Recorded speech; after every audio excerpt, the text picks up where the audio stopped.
नमस्कार। प्रभासाक्षी पॉडकास्ट में आप सभी का स्वागत है। आज के इस पॉडकास्ट में हम बात करेंगे श्रीलंका में छाए राजनीतिक संकट के बारे में और समझेंगे कि कैसे श्रीलंका में अब बीत चुके हैं राजपक्षे परिवार के दिन। तो आइए सुनते हैं आज के इस पॉडकास्ट को। लेकिन उससे पहले अगर आपने हमारे चैनल को सब्सक्राइब नहीं किया है तो जरूर कर लें, ताकि आप रोज ऐसे ही इंटरेस्टिंग और जानकारीपूर्ण पॉडकास्ट सुन सकें। राजनीति एक बहुत बढ़िया व्यवसाय बन गया है जिसमें कोई शैक्षिक योग्यता नहीं चाहिए, ना ही उम्र का कोई तकाजा है। मजेदार बात यह भी है कि इसमें सेवानिवृत्ति यानी रिटायरमेंट की भी कोई उम्र तय नहीं है। लेकिन क्या हो अगर एक देश में राष्ट्रपति से लेकर प्रधानमंत्री तक, सांसद से लेकर मंत्री तक सभी एक ही परिवार से जुड़े हों। कोई भाई, कोई भतीजा, कोई चाचा तो कोई बेटा। लगेगा एकता कपूर का कोई कहानी घर घर की टाइप टीवी शो हो गया। एक देश ऐसा भी है जहां लोकतंत्र के नाम पर मंत्रिमंडल में एक परिवार का विस्तार होता रहा। श्रीलंका के राष्ट्रपति, श्रीलंका के प्रधानमंत्री और श्रीलंका के वित्त मंत्री और अन्य 3 कैबिनेट मंत्री एक ही परिवार से आते हैं। श्रीलंका दिवालिया होने की कगार पर पहुंच चुका है। देश में महंगाई दर हद से ज्यादा बढ़ गई है। देश में हिंसक प्रदर्शन शुरू हो चुके हैं। जनता राष्ट्रपति, प्रधानमंत्री से पूछ रही है कि आखिर हमारा देश कंगाल क्यों हो गया है। राजपक्षे परिवार का पूरा इतिहास किया है और श्रीलंका की जनता उनके पीछे क्यों पड़ी है। इसके साथ ही आपको बताएंगे कि तीनों भाइयों ने मिलकर कैसे भारत के खिलाफ नफरत का जहर बोया और देश को कंगाली के कगार पर पहुंचा दिया। श्रीलंका की आबादी भारत की राजधानी दिल्ली जितनी है, लेकिन इन दिनों वो एक गंभीर आर्थिक संकट को फेस कर रहा है, जिसकी वजह से श्रीलंका के नागरिक सड़कों पर उतरने को मजबूर हो गए हैं। श्रीलंका में पटरी से उतरी अर्थव्यवस्था के कारण लोगों का आक्रोश थमने का नाम नहीं ले रहा है। श्रीलंका के लोगों के निशाने पर वहां की सरकार है। लोग राष्ट्रपति से इस्तीफा मांग रहे हैं। राजपक्षे परिवार श्रीलंका की राजनीति के वट वृक्ष यानी राजपक्षे परिवार को हम एक तस्वीर के माध्यम से आपको बताते हैं। श्रीलंका के राष्ट्रपति गोटबाया राजपक्षे हैं। उनके 3 और सगे भाई हैं। इनमें सबसे बड़े हैं चमल राजपक्षे जो कृषि मंत्री हैं। उनके छोटे हैं महिंद्रा राजपक्षे जो कि श्रीलंका के प्रधानमंत्री हैं। फिर गोटाबाया राजपक्षे का नंबर आता है। बासिल राजपक्षे का नंबर चौथे पर आता है और वो देश की सरकार में वित्त मंत्री हैं।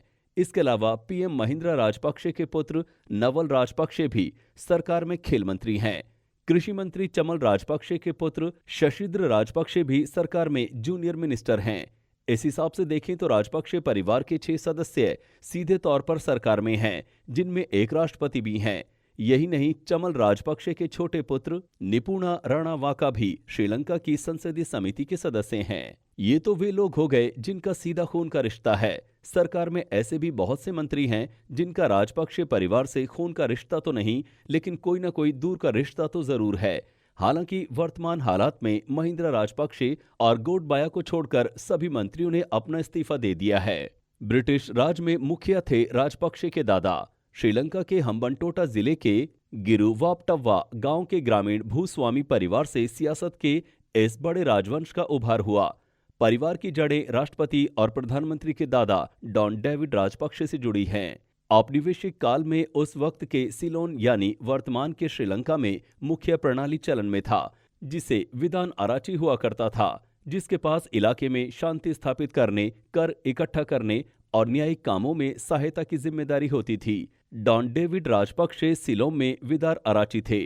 डेविड के 4 बेटों में सबसे पहले डॉन मैथ्यू राजनीति में आए। मैथ्यू के निधन के बाद उनके छोटे भाई डॉन अल्विन की राजनीति में एंट्री होती है।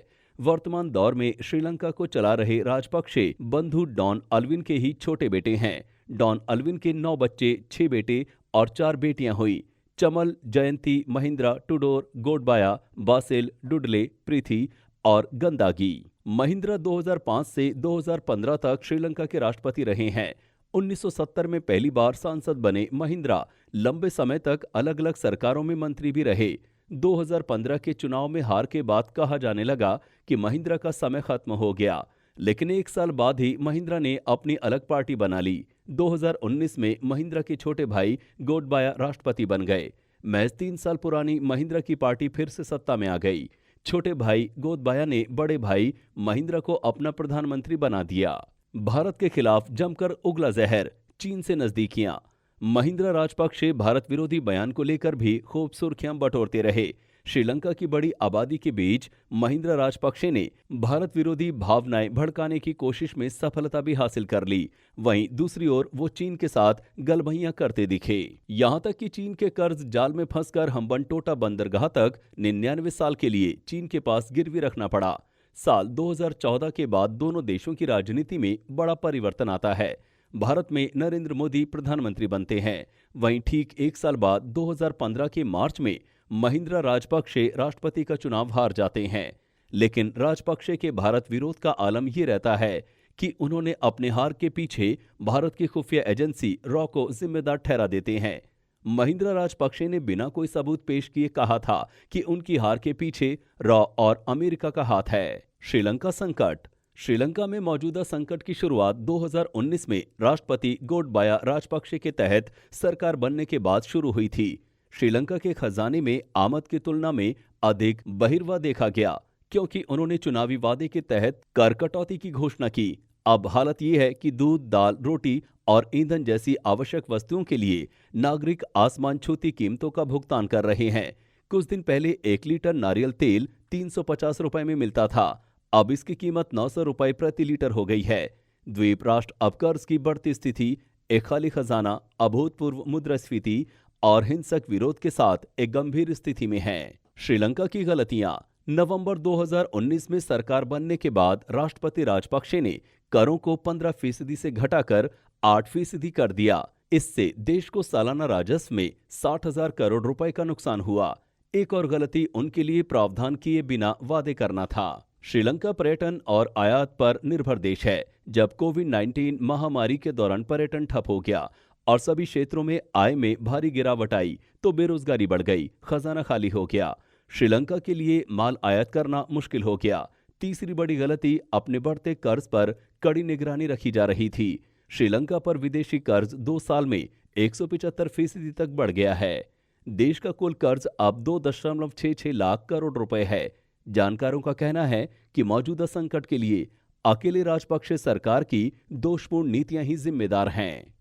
आज के लिए इतना ही। अगले पॉडकास्ट में किसी और मुद्दे पर देंगे आपको विस्तृत जानकारी। तब तक के लिए जुड़े रहें प्रभा साक्षी के साथ।